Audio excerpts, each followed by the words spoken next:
अस्सलाम वालेकुम दोस्तों, उम्मीद करता हूँ आप सब लोग खैरियत से होंगे। आज की इस वीडियो में हम एक सिंपल स्टैटिक स्ट्रक्चर एनालिसिस को परफॉर्म करेंगे। तो सबसे पहले जो है हम यहाँ से हमें स्टैटिक स्ट्रक्चर एनालिसिस को अपने इस प्रोजेक्ट स्कीमेटिक के अंदर लेके आना है। वो आप ड्रैग करके भी ला सकते हैं और डबल क्लिक करके भी ला सकते हैं। तो इसमें जो सबसे पहली चीज़ हमारे पास आती है वो आता है इंजीनियरिंग डेटा। तो इसमें हमारे पास जो है डिफरेंट मटेरियल की प्रॉपर्टीज़ जो हैं वो होती हैं। ये हमारा बेसिक लेक्चर है, तो इसमें हम जो है इसके बारे में ज़्यादा डिटेल में नहीं जाते। इसमें हम जो डिफ़ॉल्ट मटेरियल जो स्ट्रक्चर स्टील है उसी को यूज़ करेंगे। नेक्स्ट वीडियो के अंदर हम एक अलग से एक पूरा लेक्चर उसके ऊपर बनाएंगे कि मटेरियल को आप किस तरह से मॉडिफाई कर सकते हैं। अच्छा, तो यहाँ पे ये देखिए ग्रीन टिक आ गया, इसका मतलब है कि ये हमारा स्टेप क्लियर है। और यहाँ पे क्वेश्चन मार्क्स है, इसका मतलब है कि अभी हमें यहाँ पे कुछ टास्क जो है या वर्क को परफॉर्म करने की ज़रूरत है। तो सबसे पहली चीज़ जो हमारे पास अब आ जाती है, हमारा मटेरियल डिफ़ाइन है, तो अब हमें एक ज्योमेट्री चाहिए। तो ज्योमेट्री के हमारे पास दो मेथड हैं। एक तो ये होता है कि हम ज्योमेट्री को किसी दूसरे कैड सॉफ्टवेयर के अंदर उसको डिज़ाइन कर लें, फिर उस ज्योमेट्री को हम इसके अंदर इंपोर्ट कर सकते हैं।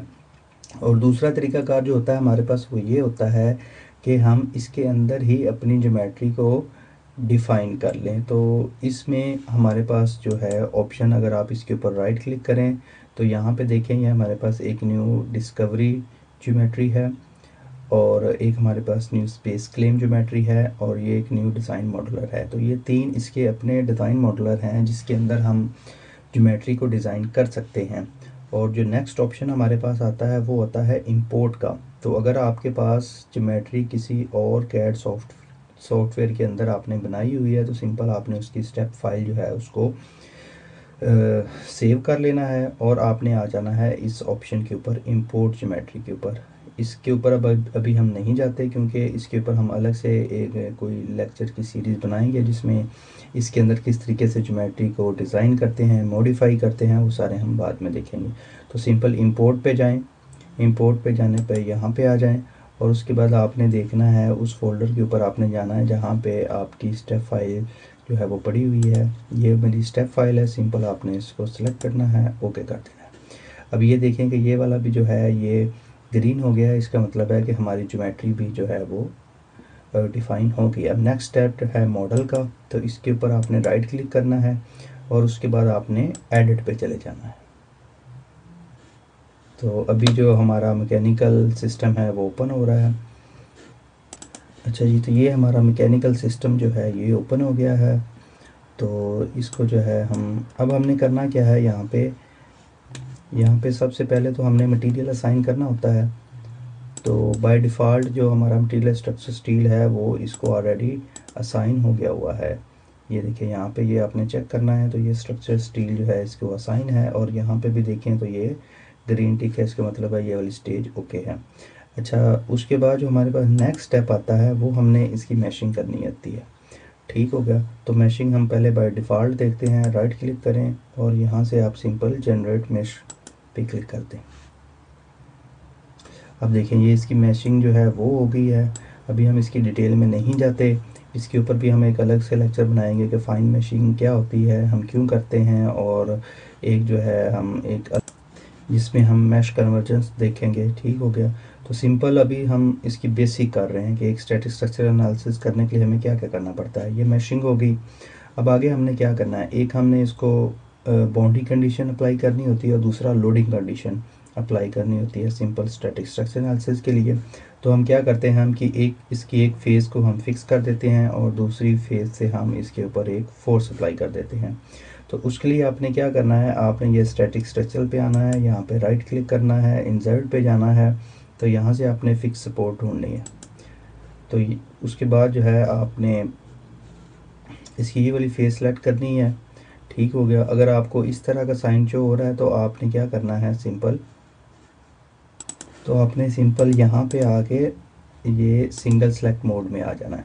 ठीक हो गया, तो यहाँ पे देखें अगर तो आपने कोई एज सेलेक्ट करना होता है तो आप इसको सेलेक्ट कर लें, अगर आपने कोई वर्टेक्स सेलेक्ट करना है तो इसको सेलेक्ट कर लें, और अगर आपने कोई फेस सेलेक्ट करनी है तो आप इसको सेलेक्ट करेंगे। ओके, अब ये आपको ये वाली फेस सेलेक्ट की और उसके बाद जो है आपने इसको अप्लाई कर देना। अब इस फेस के ऊपर हमने क्या कर दिया, फिक्स सपोर्ट अप्लाई कर दिया। अब हम क्या करना चाह रहे हैं, हम चाह रहे हैं कि हम एक 1000 न्यूटन की फोर्स जो है वो यहाँ से इसको पुल करे। अभी देखें यहाँ पे क्वेश्चन मार्क है, इसका मतलब है कि इस स्ट्रक्चर एनालिसिस को परफॉर्म होने के लिए हमारे पास बाउंड्री कंडीशन भी होनी चाहिए और लोडिंग कंडीशन भी होनी चाहिए। सिंपली हम यहाँ पे राइट क्लिक करेंगे, इंसर्ट पे जाएंगे और यहाँ पे हम फोर्स को सिलेक्ट करेंगे और इसका ये वाला जो फेस है इसको हम सिलेक्ट कर लेंगे, ठीक है। और उसके बाद हम यहाँ पे अप्लाई कर देंगे। अब ये जो फोर्स है यहाँ पे सिलेक्ट हो गई है। अच्छा, और उसके बाद जो है अभी हम इसको बाय डिफ़ॉल्ट रहने देते हैं और यहाँ पे फ़र्ज़ करें हम 1000 न्यूटन की जो है वो फोर्स या 100 न्यूटन की फोर्स जो है हम यहाँ पे लगा देते हैं। ठीक हो गया। तो अब ये देखें ये बाहर की तरफ है, पुल कर दिया इसको ना। लेकिन अगर आप इसकी जो डायरेक्शन है उसको चेंज करना चाहते हैं, मतलब आप इसको कंप्रेस करना चाहते हैं, तो आप यहाँ पे चले जाएंगे, ये देखें डायरेक्शन चेंज, और यहाँ से आप किसी भी एरो पे क्लिक करेंगे तो ये अब बता रहा है कि उसकी डायरेक्शन चेंज होगी और यहाँ पे आप अप्लाई करेंगे तो अब ये देखें जो एरो है वो कंप्रेस कर रहा है। लेकिन हम इस केस में इसको एक्सट्रैक्ट करना चाह रहे हैं तो सिंपल आप क्या करेंगे, यहाँ पे आएंगे, किसी भी एक एरो पे क्लिक करेंगे। अब देखें ये शो कर रहा है कि ये इसको बाहर की तरफ फोर्स जो है वो पुल कर ली और अप्लाई कर देंगे। तो अब ये हमारी लोडिंग कंडीशन भी हो गई। अब जो नेक्स्ट है वो हमें चाहिए सोल्यूशन, कि हमें चाहिए क्या क्या, हम क्या क्या इससे कैलकुलेट करना चाह रहे हैं। तो उसके लिए आप सोल्यूशन पे आएंगे, इंसर्ट पे जाएंगे। सबसे पहले तो हम इसकी टोटल डिफॉर्मेशन देख लेते हैं कि इस फोर्स की वजह से इसके अंदर कितनी टोटल डिफॉर्मेशन आएगी।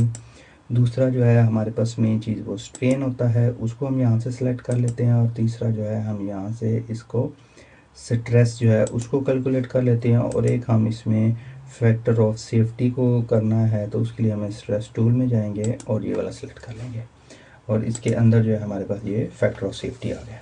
अब हमने इसकी जो सोल्यूशन है वो भी डिफ़ाइन कर दिया कि हमें क्या क्या चाहिए, और हमने इसकी लोडिंग और बाउंड्री कंडीशन भी कर दी, हमने मैशिंग भी कर ली और यहाँ पे हमने इसको मटेरियल भी असाइन कर दिया। अब सिंपली हमने कहाँ पे चले जाना, सॉल्व पे चले जाना। यहाँ से हम इसको क्लिक करेंगे, अभी ये देखिए सॉल्व होना शुरू हो गया। अभी हम थोड़ा सा वेट करते हैं। तो ये अभी जो है अगर आपने मैशिंग जो है इसकी वो फाइन की हुई है, इसका साइज़ कम रखा है, तो ये ज़्यादा टाइम लेगा सॉल्व होने में। ठीक हो गया। अच्छा, अब ये सॉल्व हो गया हमारा सिस्टम। यहाँ पे ये देखें सारे ग्रीन टिक आ गए हैं। तो सबसे पहले हम टोटल डिफॉर्मेशन पे जाते हैं। तो ये देखें ये हमारे पास टोटल डिफॉर्मेशन है। इसको आप इस तरीके से अपनी मर्ज़ी से इसको वो कर सकते हैं।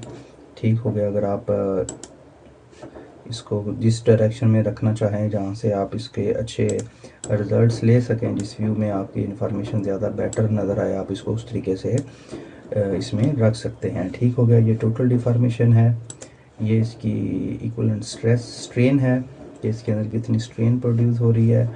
ये इसकी इक्विवेलेंट स्ट्रेस को बता रहा है कि वो कितनी इसके अंदर प्रोड्यूस हो रही है। और ये इसका फैक्टर ऑफ सेफ्टी जो है वो <15 है। इसका मतलब है कि हमारी जो फोर्स है उसके मुकाबले में इसके अंदर जो स्ट्रेस प्रोड्यूस हो रही है वो बहुत कम हो रही है इसकी अपनी जो स्ट्रेंथ है उसके मुकाबले में।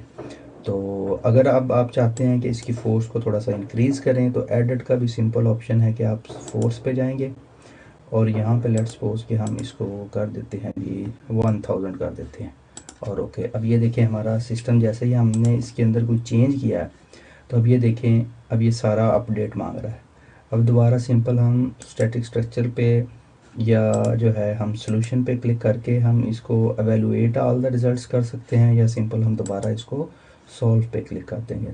तो अब जो इसके अंदर मॉडिफिकेशन हमने की है ये उसके बाद इसको दोबारा जो है वो सॉल्व कर देगा।